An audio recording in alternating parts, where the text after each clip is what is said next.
Assalamualaikum warahmatullahi wabarakatuh. Selamat datang di channel kami.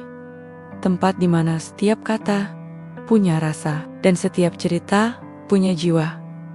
Jangan lupa untuk like, komen, dan subscribe ya. Dan jangan ragu, aktifkan lonceng notifikasinya supaya nggak ketinggalan kisah-kisah terbaru yang akan menggugah hati dan imajinasi. Semoga setiap cerita yang kamu dengar bisa membawa kebaikan, menginspirasi jiwa, dan mendekatkan kita pada makna kehidupan. Bismillah, mari kita mulai kisah hari ini.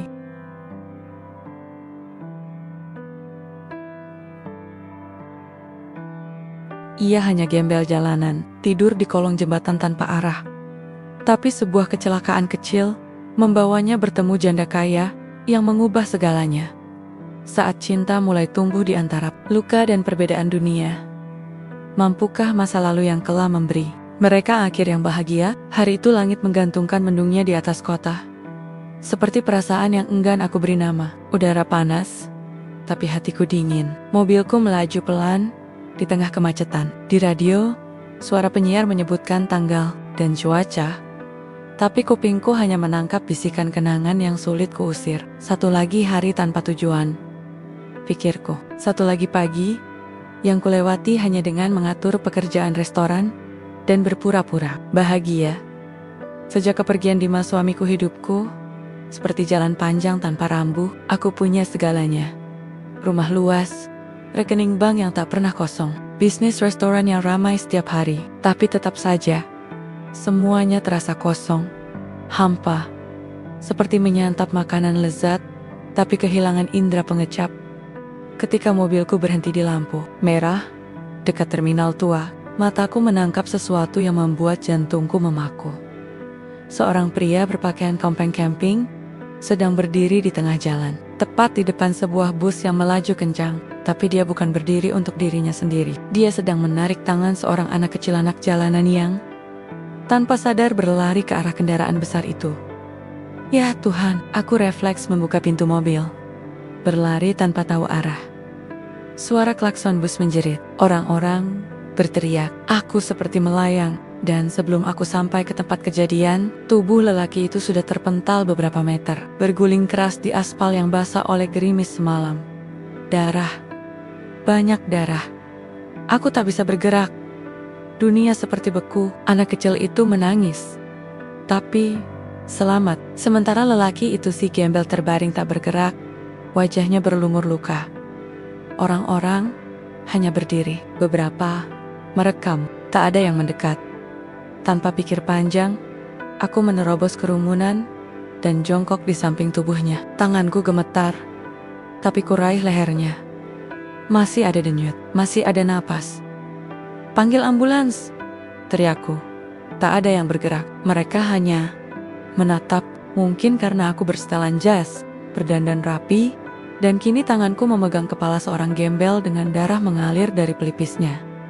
Saya bilang, panggil ambulans. Akhirnya, seseorang bergerak. Aku tak menunggu. Dengan susah payah, aku minta sopirku turun dan membantu mengangkat pria itu ke dalam mobilku sendiri. Aku tahu itu berisiko, tapi yang aku tahu, dia menyelamatkan nyawa seorang anak. Seseorang yang melakukan itu pantas mendapat kesempatan hidup. Di dalam mobil, aku memegangi tangannya yang kotor, kasar, dan penuh goresan. Napasnya berat, dadanya naik turun tak teratur. Di lehernya tergantung kalung tua dari tali rami, dengan liontin kecil berbentuk bulat. Entah kenapa aku memperhatikannya dengan saksama. Ada sesuatu tentang pria ini, sesuatu yang membuatku merasa dia bukan sembarangan. Ketika sampai di rumah sakit, petugas sempat memandang aneh. Mereka kira aku membawa kerabat. Aku tak menjelaskan apa-apa. Aku hanya bilang, tolong selamatkan dia. Biayanya saya tanggung. Aku menunggunya di ruang tunggu selama hampir 3 jam. Dan selama itu, untuk pertama kalinya dalam hidupku, aku merasa jantungku benar-benar hidup, berdebar. Takut kehilangan seseorang yang bahkan belum ku kenal namanya. Hari berganti malam. Dokter keluar dari ruang UGD. Dia mengalami luka dalam, patah tulang di bagian bahu dan lengan kiri. Tapi beruntung, tak ada pendarahan otak. Dia selamat. Aku mengangguk pelan. Terima kasih dokter, dia tidak membawa identitas. Anda keluarga? Aku menggeleng. Bukan. Saya hanya orang yang menyaksikan kecelakaan itu. Dokter mengerutkan dahi. Tapi ia tidak bertanya lebih lanjut. Mungkin baginya, dunia sudah cukup gila untuk membuat seorang janda kaya membopong gembel berdarah ke rumah sakit elit. Tapi aku tidak peduli. Aku hanya tahu pria itu harus hidup. Malam itu aku duduk di sofa kamar rumah sakit. Pria itu sudah terbaring dengan infus dan alat bantu napas. Wajahnya bersih setelah dibersihkan perawat. Dan aku bisa melihat ketampanan samar di balik luka dan kotoran. Ada keteguhan dalam garis wajahnya, seolah dia pernah punya sesuatu dan kehilangan semuanya. Aku menatapnya lama, lalu berkata pelan, hampir seperti doa. Aku tidak tahu siapa kamu. Tapi, tolong, bangunlah. Dunia ini masih butuh orang-orang sepertimu. Dan saat aku hendak memejamkan mata, suara parau keluar dari bibirnya yang pecah-pecah. Anak itu, selamat. Aku tersentak, jantungku seperti melonjak ke tenggorokan. Ya, bisikku. Mataku berkaca-kaca. Anak itu selamat. Dia mengangguk kecil, lalu kembali terlelap.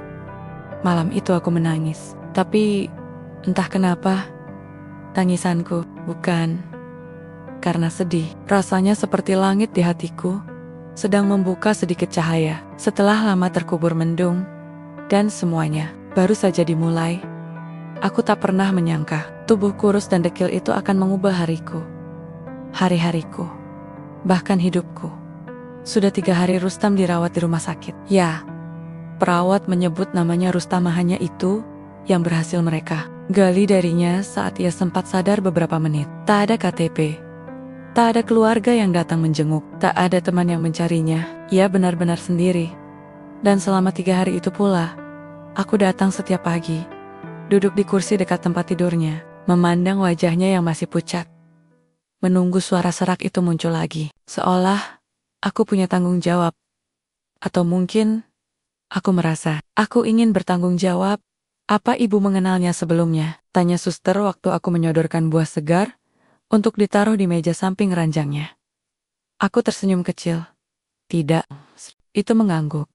Lalu melanjutkan tugasnya. Tapi aku tahu, ia tak percaya. Begitu pula dokter dan seluruh staf rumah sakit ini. Mereka pasti bertanya-tanya, mengapa seorang wanita bergaun mahal, beraroma parfum, bunga mawar, setiap hari duduk di sebelah tempat tidur seorang gelandangan. Tapi aku tak peduli. Bagi mereka mungkin, Rustam hanya seonggok tubuh malang yang seharusnya kembali ke jalanan setelah sembuh. Tapi bagiku, sejak hari itu, ia bukan sekadar korban kecelakaan. Ia adalah penyelamat, penyelamat anak itu. Dan entah kenapa, penyelamat hatiku juga. Pagi itu, ia membuka matanya. Pelan, lambat, seperti enggan percaya bahwa dirinya masih hidup. Aku yang sedang membolak-balik majalah, langsung meletakkannya. Rustam, bisikku. Ia menoleh pelan. Matanya sayu. Tak takut, tak gelisah, hanya kosong. Selamat pagi, sapaku. Kamu sudah di rumah sakit? Sudah aman. Ia mengerjap. Beberapa kali, kemudian bibirnya bergerak. Anak itu? Jawabku cepat, meyakinkannya. Dia hanya tergores sedikit. Sekarang sudah dibawa ke rumah singgah oleh relawan. Ia menghela napas lega. Dan di detik itu juga, aku melihat sesuatu dalam dirinya, sebuah ketenangan yang tak dimiliki sembarang orang. Seseorang yang mungkin sudah berkali-kali menghadapi kematian atau kehilangan. Kamu mau minum? Tawarku. Ia hanya mengangguk. Tanganku menyodorkan gelas. Ia berusaha bangun, tapi tubuhnya masih terlalu lemah. Tanpa pikir panjang, aku menyandarkan tubuhnya, perlahan, membantunya meminum air. Untuk sesaat, matanya menatapku langsung. Dalam, tajam. Tapi bukan menghakimi, bukan pula curiga. Seolah ia berkata, kenapa kamu peduli? Tapi aku tidak menjawab tatapan itu, karena bahkan, aku pun tak tahu jawabannya. Beberapa hari berikutnya, Rustam mulai lebih banyak bicara. Ia tidak cerewet, tidak juga terbuka. Tapi ia menjawab pertanyaan-pertanyaanku dengan sopan, dengan kata-kata sederhana, dan aku mulai menyusun kepingan kecil dari dirinya. Ia tak punya rumah, tidur di kolong jembatan dekat terminal, bertahan hidup dengan mengais sisa makanan dari warung makan, kadang membantu tukang parkir demi sekeping uang logam. Apa kamu punya keluarga? Tanyaku pada suatu sore. Rustam terdiam lama. Ada, katanya pelan. Dulu, aku tak mengejar, hanya menatapnya dengan tatapan bahwa aku mengerti bahwa masa lalu kadang terlalu menyakitkan untuk diceritakan. Lalu ia menunjuk kalung tua yang tergantung di lehernya. Ini satu-satunya yang tersisa dari mereka. Aku melihat liontin kecil, bulat, dari logam tua, dengan ukiran samar. Inisial nama? Tanyaku. Ia mengangguk. Dan angka? Hari aku lahir. Aku ingin tahu lebih banyak. Tapi sekali lagi, aku memilih diam, karena setiap orang punya waktunya sendiri untuk membuka luka. 2 minggu kemudian, dokter menyatakan Rustam boleh keluar dari rumah sakit. Dia butuh istirahat ringan, tapi tidak perlu rawat inap lagi, kata dokter. Aku mengangguk, tapi saat Rustam mendengar berita itu, ekspresinya bukan senang, tapi bingung. Kamu bisa kembali ke tempatmu semula, ucapku pelan. Tapi, kalau kamu mau, kamu bisa tinggal di rumahku dulu. Ada pavilion kecil di belakang, bisa kamu pakai sampai kamu benar-benar pulih. Ia menatapku, seperti tak percaya dengan ucapanku. Maaf Bu, tapi saya cuma gembel. Saya nggak pantas tinggal di rumah orang seperti ibu. Aku tersenyum. Rustam, kamu bukan cuma apa-apa. Kamu seseorang yang menyelamatkan nyawa anak kecil. Dan kamu, manusia, sama seperti saya. Ia menendak, tangannya menggenggam sprei dengan gemetar. Kalau kamu mau, anggap saja ini kesempatan kedua. Buatmu, buat saya juga. Ia menoleh. Kedua? Tanyanya pelan. Aku tersenyum lebih lembut. Ya. Kita semua butuh kesempatan kedua, Rustam. Dan, saat mata kami bertemu, aku tahu ia akan menerimanya. Sore itu, aku membawanya pulang. Untuk pertama kalinya, Rustam duduk di dalam mobil sebagai tamu, bukan korban. Dan untuk pertama kalinya pula, rumah besar yang biasanya sunyi itu terasa berbeda. Tidak lagi dingin, tidak lagi hampa. Seolah seseorang sedang membawa bara kecil ke dalam perapian yang lama mati. Dan aku membiarkannya menyala. Ada hal-hal yang tak bisa dijelaskan oleh logika. Seperti mengapa seorang janda kaya, seperti aku bisa merasa tenang hanya karena mendengar derap kaki pelan dari pavilion belakang. Atau bagaimana seseorang yang baru kutemui di jalanan bisa membuatku menunggu waktu makan siang dengan perasaan deg-degan. Seperti gadis 20-an yang baru pertama jatuh. Cinta. Aku tidak bisa menyebut ini cinta. Belum. Tapi ada sesuatu yang berbeda. Sejak Rustam datang, ia tinggal di pavilion kecil yang dulunya hanya tempat menyimpan barang-barang tak terpakai. Kini, ia bersih, rapi, dan berpenghuni. Rustam tak pernah meminta apa-apa. Ia bangun sebelum matahari terbit, menyiram tanaman, menyapu halaman, bahkan membersihkan kandang burung yang sudah lama tak disentuh pembantu rumahku. Semua dilakukan tanpa diperintah. Aku cuma nggak bisa diam, Bu. Biar badan ini tetap waras, ucapnya ketika aku menegurnya karena bekerja terlalu keras, padahal belum benar-benar pulih. Kalau kamu sakit lagi, saya juga yang repot, sahutku waktu itu. Ia hanya tertawa pelan, lalu kembali menyiram pot bunga mawar yang mulai layu.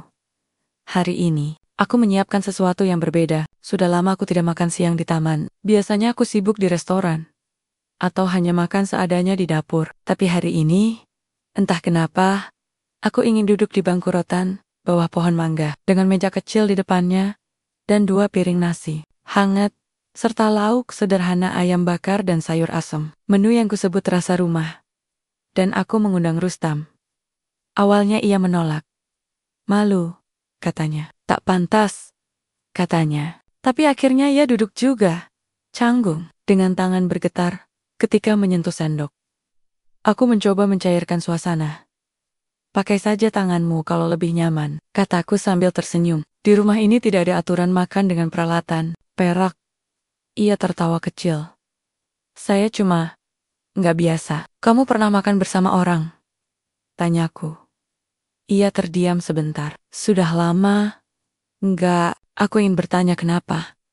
Tapi aku tahan. Aku hanya menyendok nasi dan memakannya perlahan. Kami makan dalam diam beberapa saat. Aneh, tapi nyaman. Angin berhembus lembut, menyapu dedaunan yang jatuh perlahan, dan suara burung dari kejauhan menambah damai suasana. Restoran ibu besar ya? Tanyanya tiba-tiba. Aku menoleh.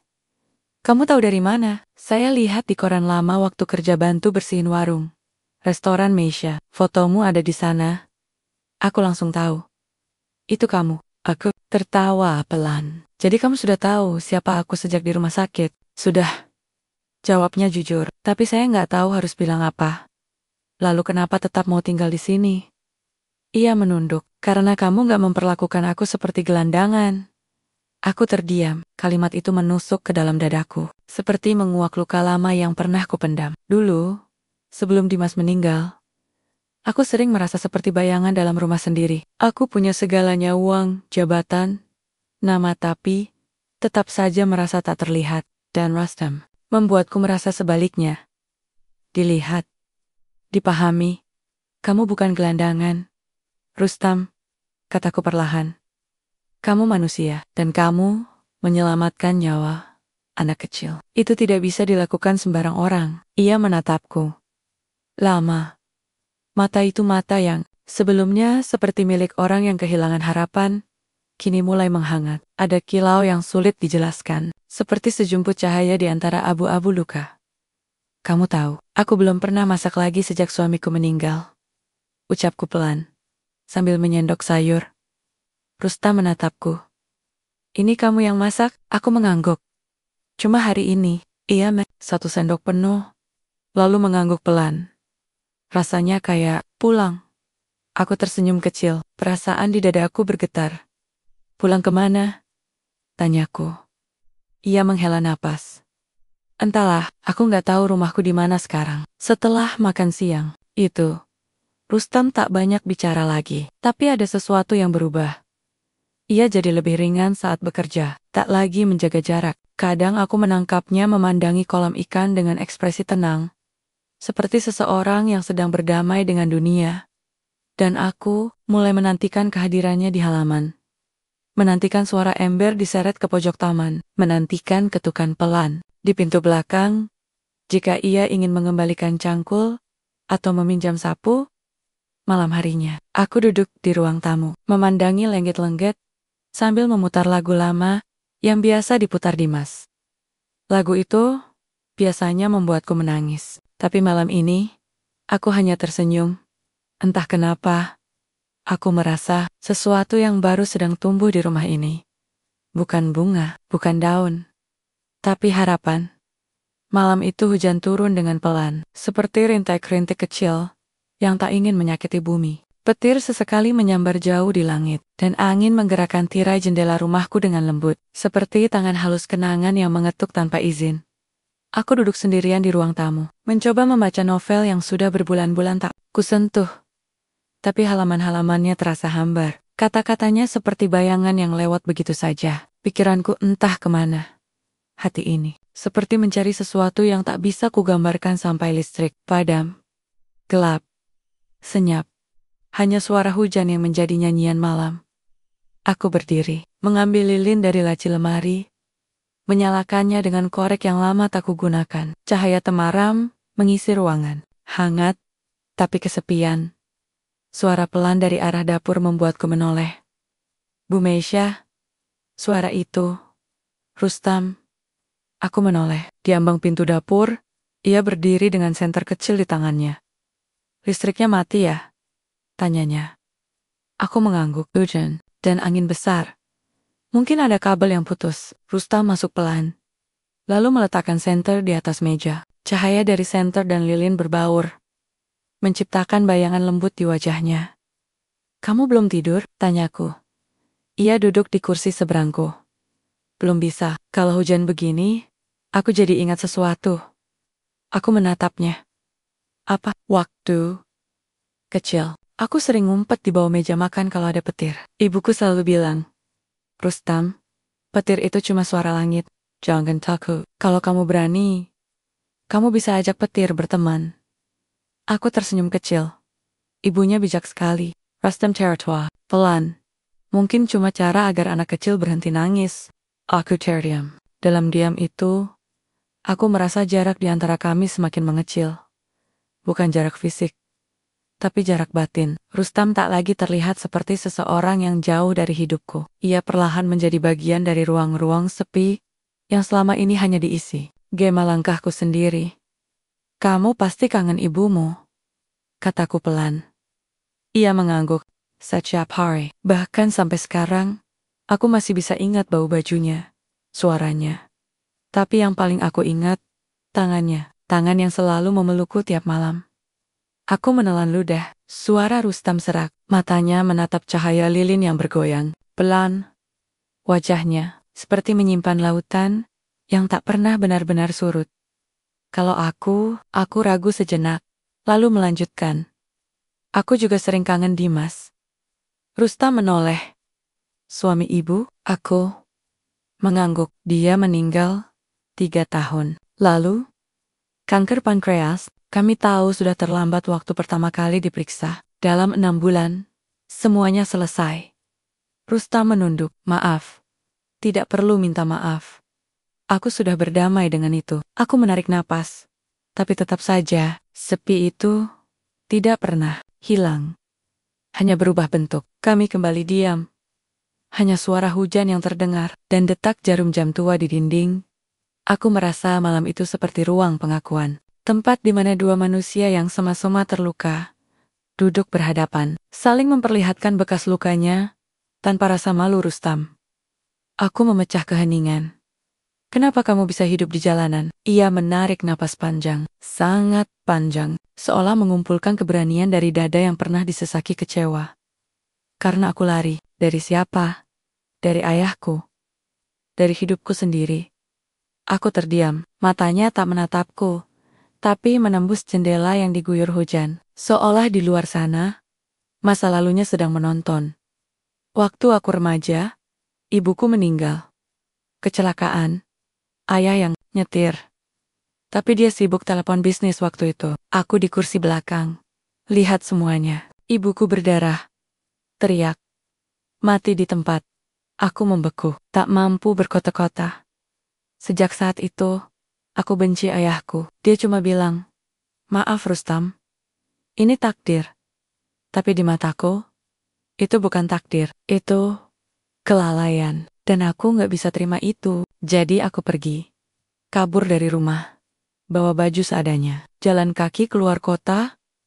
Lalu numpang kendaraan sampai ke Jakarta. Matanya berkokok-koka. Tapi tak ada air mata yang jatuh.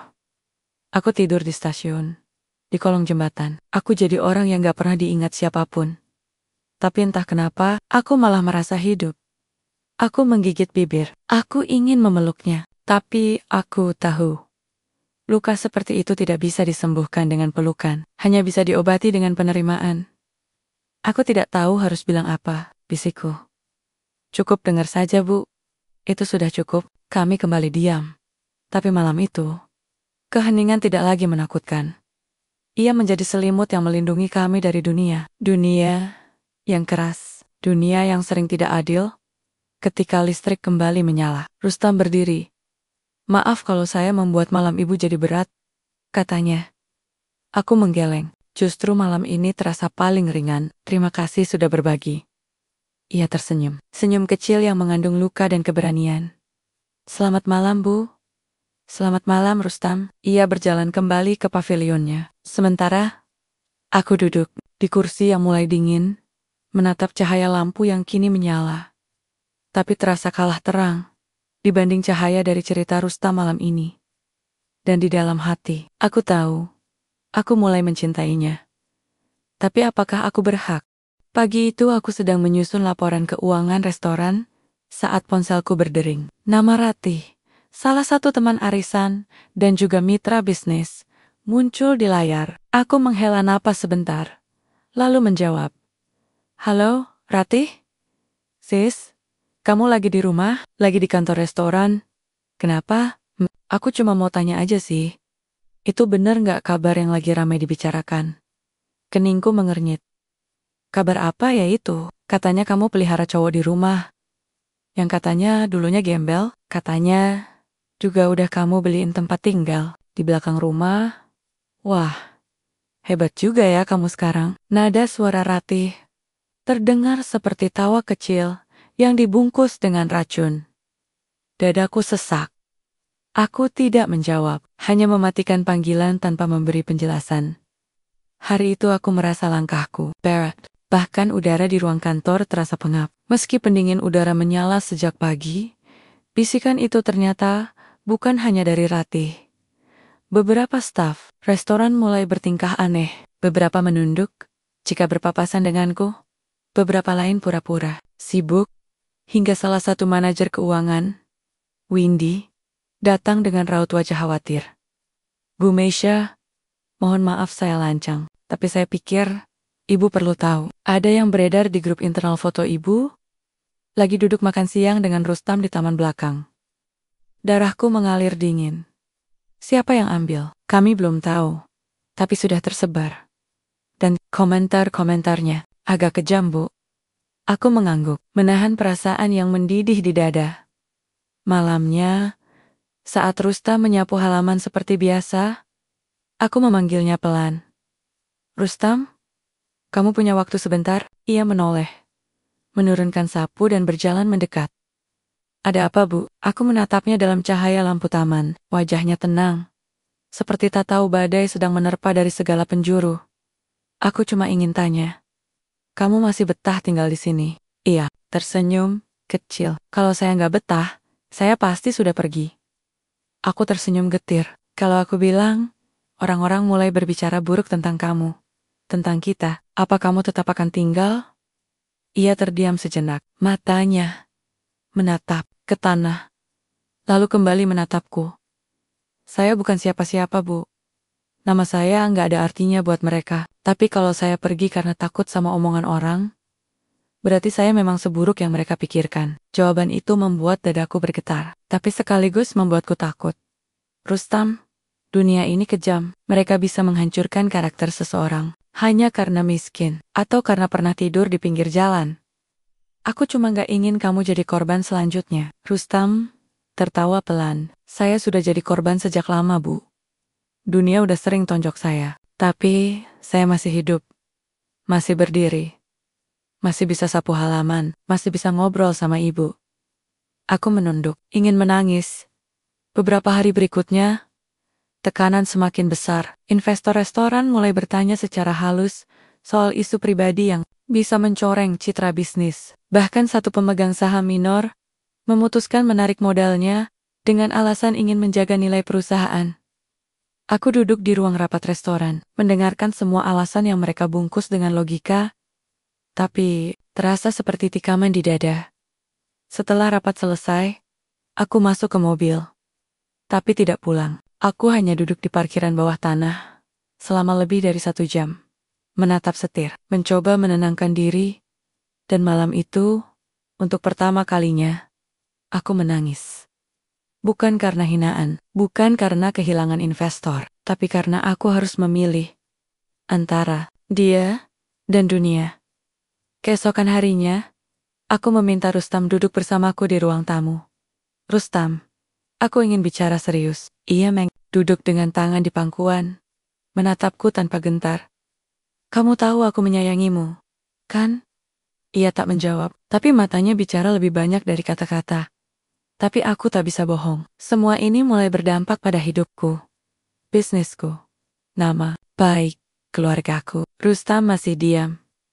Aku tidak ingin kamu merasa kamu beban. Jadi, kalau kamu ingin pergi, aku tidak akan menahanmu. Untuk sesaat, tak ada suara apapun, bahkan suara jangkrik pun, seperti ikut menahan napas. Kemudian Rustam berdiri. Langkahnya pelan. Ia berjalan ke pintu lalu berhenti. Menoleh dan senyum kecil yang penuh luka. Terima kasih sudah beri saya rumah, walau cuma sebentar. Mungkin tempat saya memang bukan di sini, tapi aku nggak akan pernah lupa hari ketika kamu ajak aku makan siang, Meisha. Di situ, aku merasa jadi manusia lagi. Dan malam itu, ia pergi. Meninggalkan halaman yang baru saja ia tanam bunga kemarin. Meninggalkan rumah yang mulai terasa hangat karenanya. Meninggalkan aku dengan dada yang tak lagi utuh. Sejak Rustam pergi malam itu, rumahku kembali sunyi. Terlalu sunyi. Aku mencoba menjalani hariku seperti biasa, mengatur operasional restoran, menghadiri rapat, mencicipi menu baru dari dapur utama. Tapi, di setiap langkah, bayangannya menghantui. Suaranya, tatapannya saat terakhir menoleh dari ambang pintu. Bahkan, senyumnya yang menahan luka. Semua itu kini menempati ruang-ruang di dalam rumah, menggantikan tempat yang dulu diisi keheningan. Tapi, satu hal yang tak bisa kuhapus dari ingatan, kalung tua yang selalu digenggam Rustam, liontin kecil berbentuk bulat dengan ukiran samar. Itu bukan sekadar aksesori lusuh. Itu adalah sesuatu yang ia pegang erat bahkan dalam tidurnya. Sesuatu yang ia bawa kemanapun ia pergi. Sesuatu yang bahkan ia sebut sebagai satu-satunya yang tersisa dari keluarganya. Dan aku, seorang perempuan yang sudah kehilangan terlalu banyak, tidak bisa hanya diam.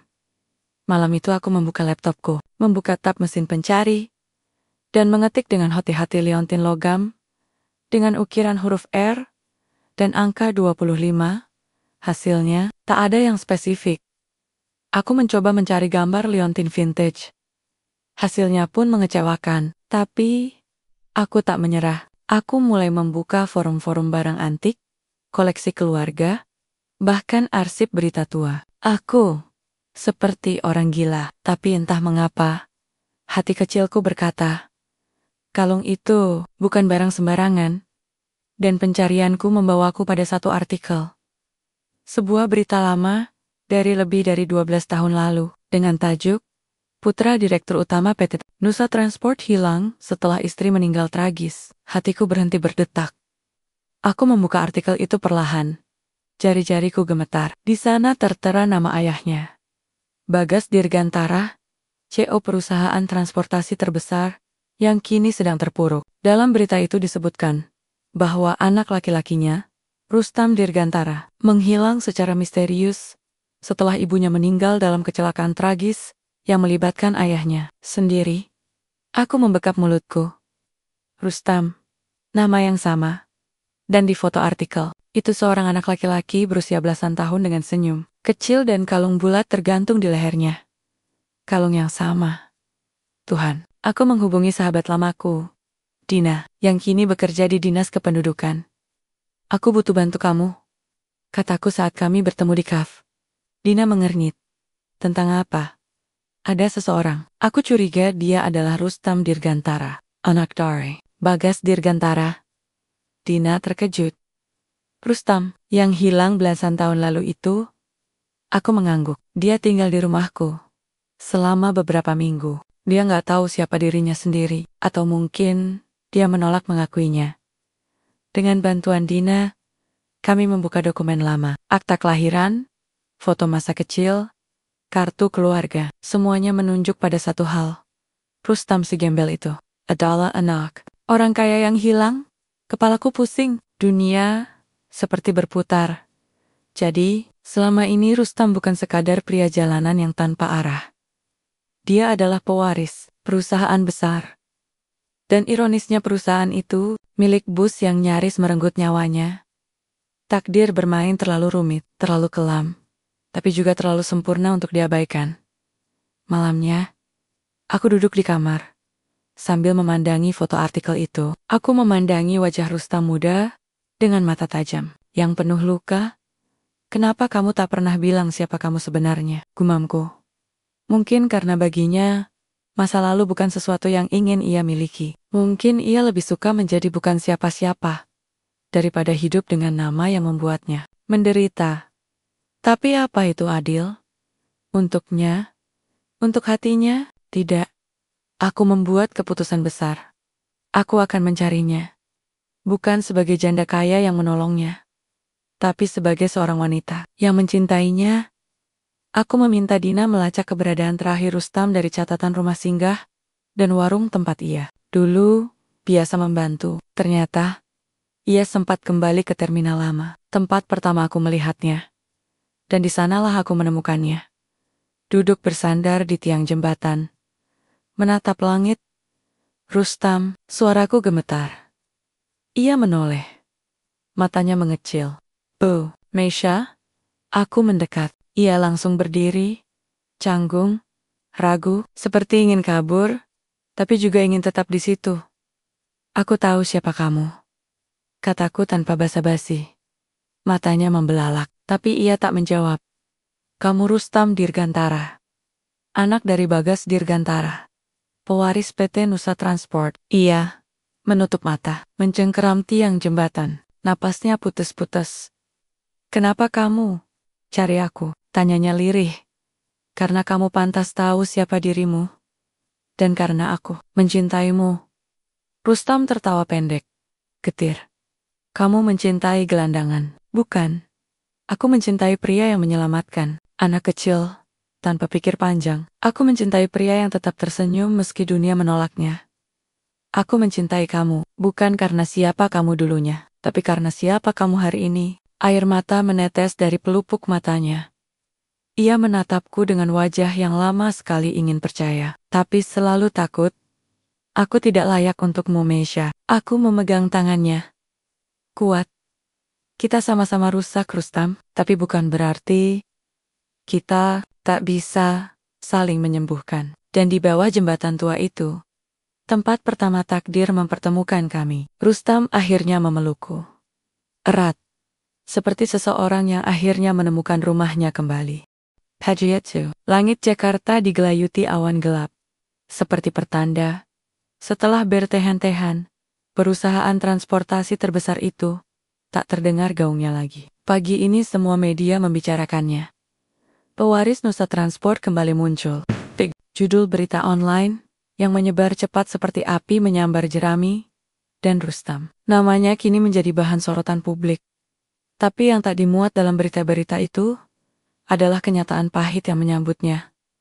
Aku mendampingi Rustam Kekidown, pusat PT Nusa Transport, yang dulu berdiri megah, tapi kini tampak tua dan nyaris mati. Cat dinding mengelupas.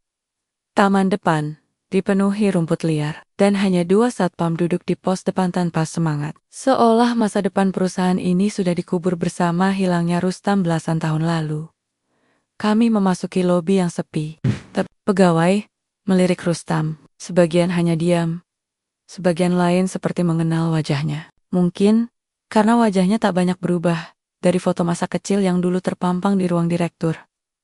Seseorang menemui kami sekretaris pribadi Pak Bagas. "Ikut saya." "Pak Rustam?" "Bu Meisha."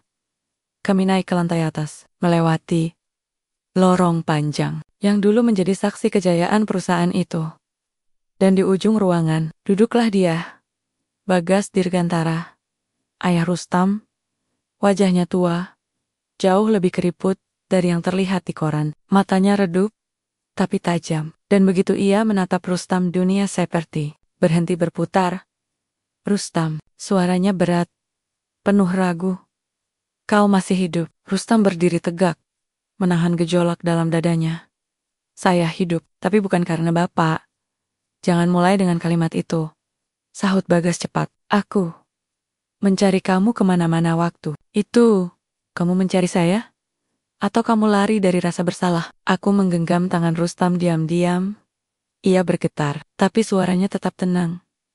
"Kalau kamu sungguh mencari saya, kenapa tak pernah ada satu orang pun dari kantor ini yang tahu wajah saya sekarang? Kenapa tak pernah ada upaya memulihkan ingatan publik tentang saya sebagai anakmu?" Bagas menghela napas, wajahnya kaku. "Kamu tidak tahu, Rustam. Kehilanganmu hampir membuatku gila. Bukan hanya saya yang hilang, ibu juga." Suara Rustam meninggi. "Aku bisa merasakan luka masa lalu yang selama ini hanya dibungkus diam, kini terbuka lebar.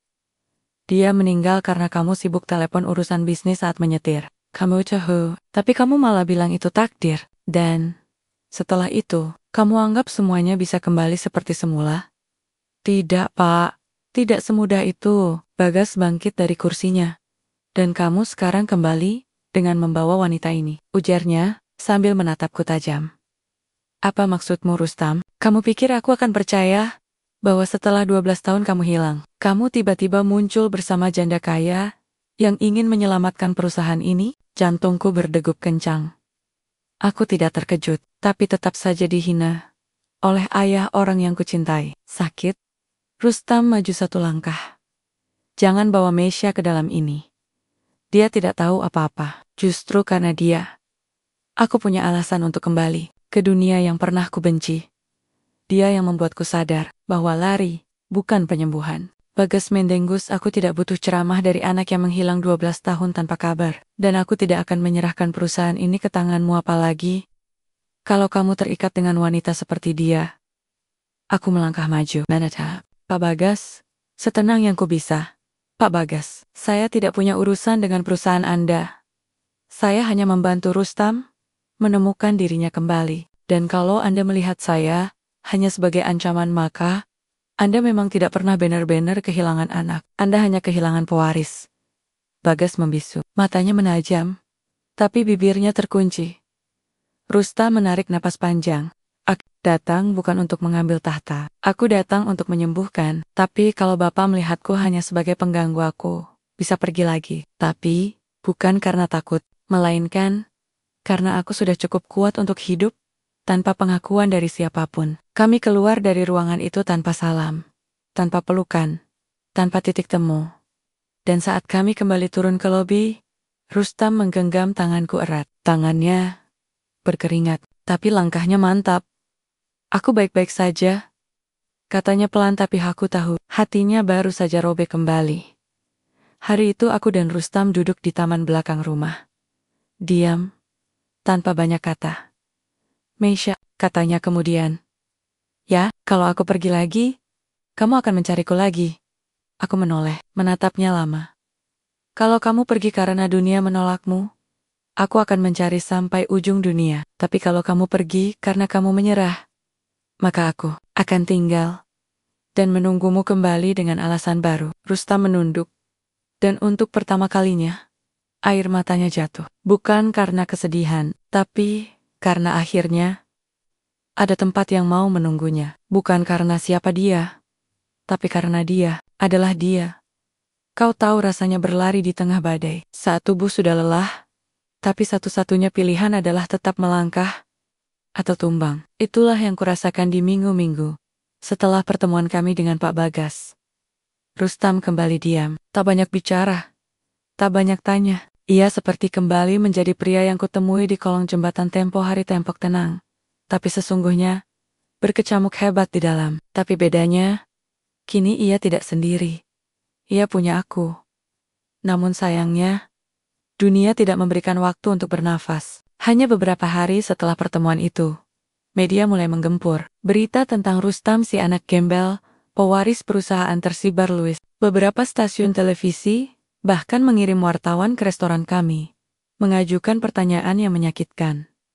Apa benar Anda memanfaatkan kisah Rustam demi menaikkan popularitas restoran? Apa benar Anda menjalin hubungan pribadi dengan dia hanya demi akses ke perusahaan ayahnya? Aku hanya tersenyum dan menutup pintu. Tapi dari balik tirai, aku bisa merasakan hangatnya luka yang dibakar oleh fitnah. Kalau kamu ingin menjauh, aku bisa pergi, ucap Rustam suatu malam.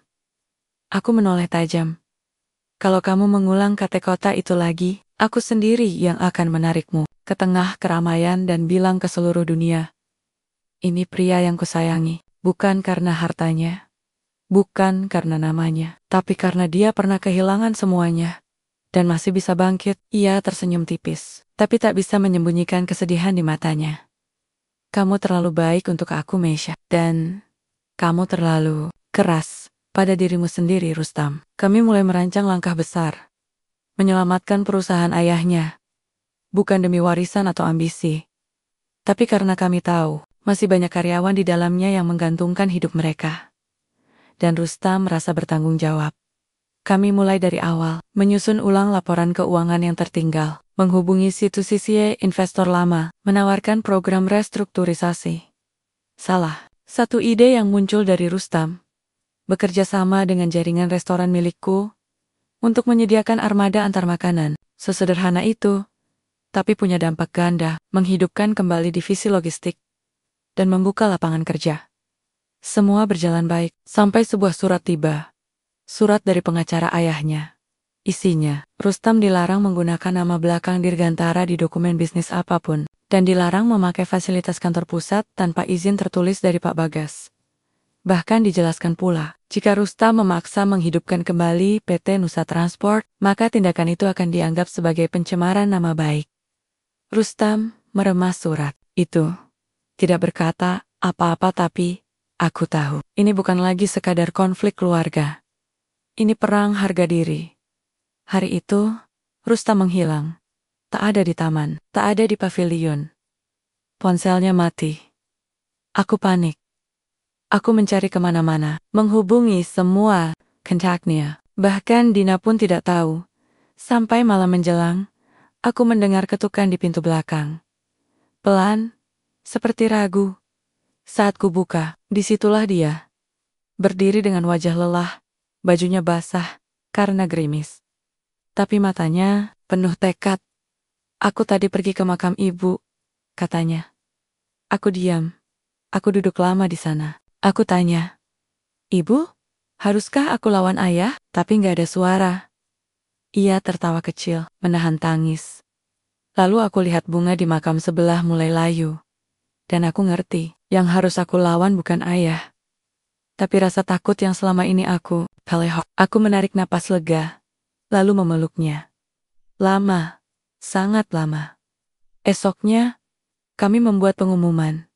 Rustam, secara resmi, menghapus nama Dirgantara dari dokumen bisnis baru kami. Ia menggantinya dengan nama ibunya Rustam Waskita, dan bersama aku, kami mendirikan perusahaan kecil, Waskita Logis. Awalnya orang-orang mencibir. Cuma numpang sensasi, katanya. Cuma drama murahan, tapi kami tak peduli. Dengan dana seadanya, kami mulai dengan 2 mobil tua, hasil lelang dan 1 rute pengantaran. Aku sendiri turun tangan mengatur distribusi. Rustam jadi sopir sekaligus pengawas. Kami tertawa saat kelelahan, menangis saat ditolak, tapi tak pernah menyerah. Dan pelan-pelan, bisnis itu tumbuh. Bukan karena nama besar, tapi karena kerja keras. Tapi, dunia tak berhenti menguji. Suatu malam, seseorang mengirim video rahasia ke email resmi restoran. Isinya, cuplikan rekaman CCTV lama dari terminal. Saat Rustam memungut makanan dari tempat sampah, disandingkan dengan rekaman saat dia mengantarkan paket ke rame-rama elit sekarang. Judulnya, Dulu Bau Sampah. Sekarang sok jadi bos. Video itu viral dalam hitungan jam. Komentar menghujat, berhamburan. Hidupnya penuh drama. Numpang kaya dari janda, gembel ya tetap gembel. Mau sejauh apapun dia naik. Aku menatap Rustam malam itu. Hanya diam. Duduk di anak tangga dapur, menunduk.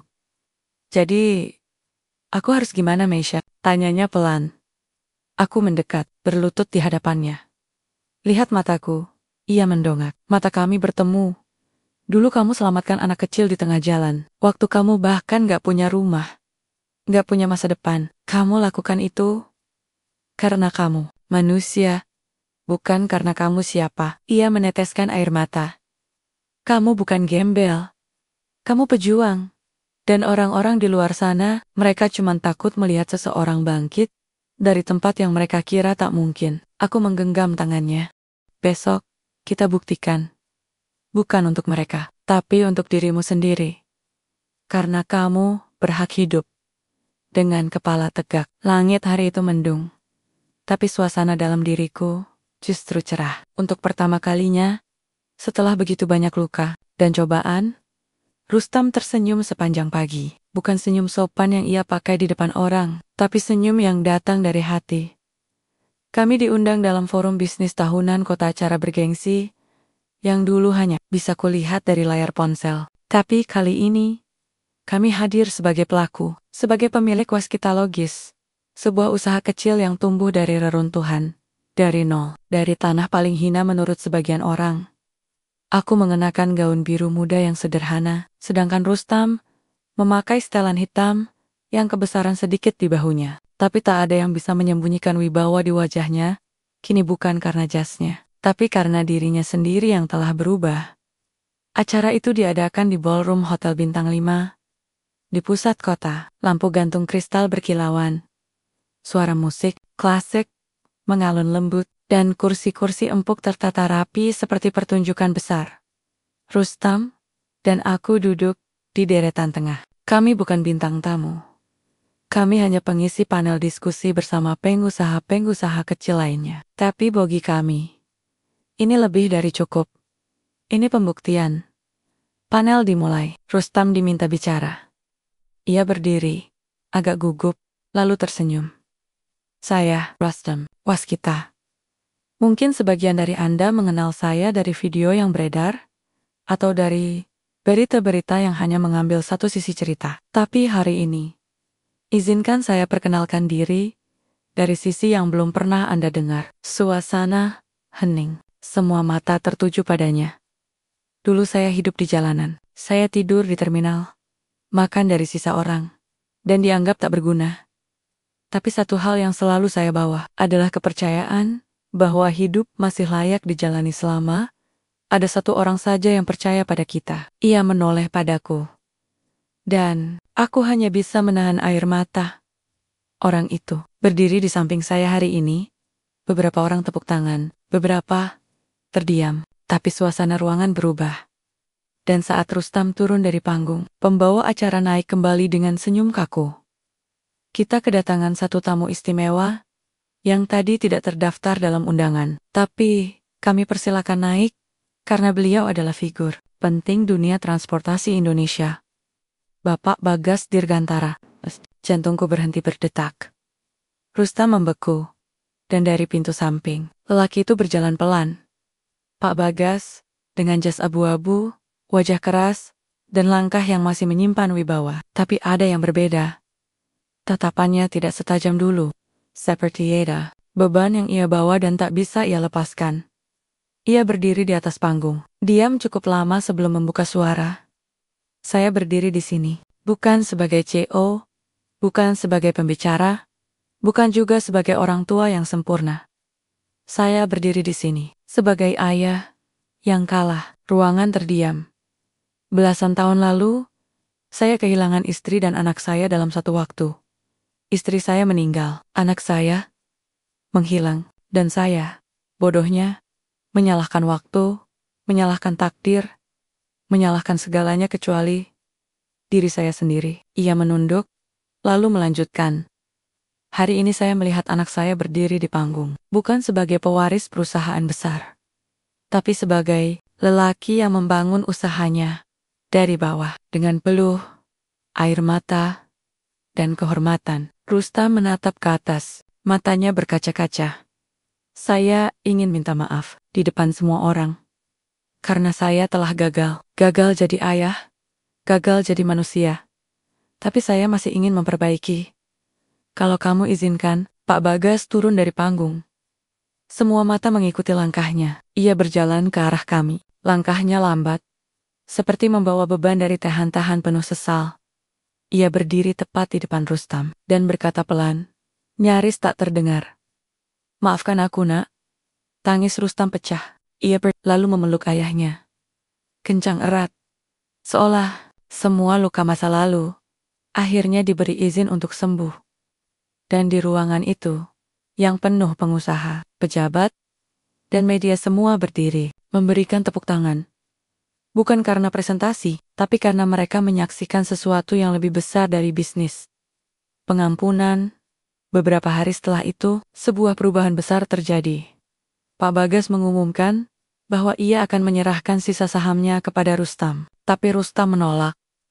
Saya sudah punya jalan saya sendiri, Pak, katanya. Tapi mereka membuat kesepakatan baru. Menggabungkan Waskita Logis dan cabang operasional PT Nusa Transport menjadi satu entitas baru yang lebih efisien dan penuh semangat, mudah. Dan aku dipilih jadi direktur strategi. Rasanya seperti mimpi yang terlalu berani untuk dibayangkan dulu. Malamnya, Rustam dan aku duduk di teras belakang rumah. Aku rasa jembatan itu nggak runtuh ya, katanya sambil menatap langit. Jembatan apa? Jembatan antara aku dan ayah. Jembatan yang dulu aku kira udah patah total, ternyata cuma retak.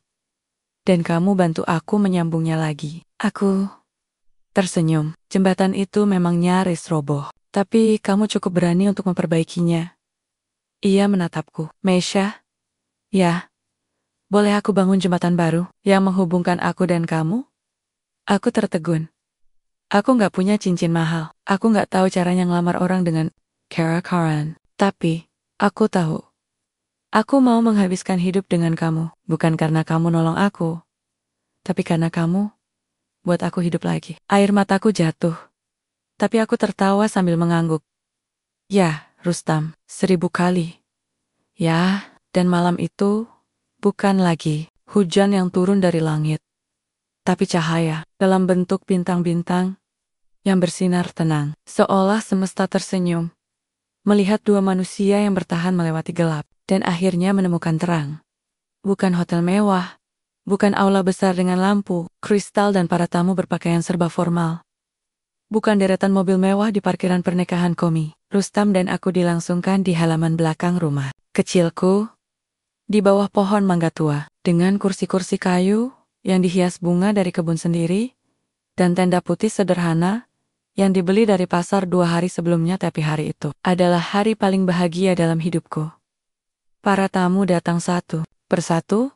Mereka bukan orang-orang elit, bukan deretan tokoh terkenal, tapi wajah-wajah itu justru menghangatkan hatiku.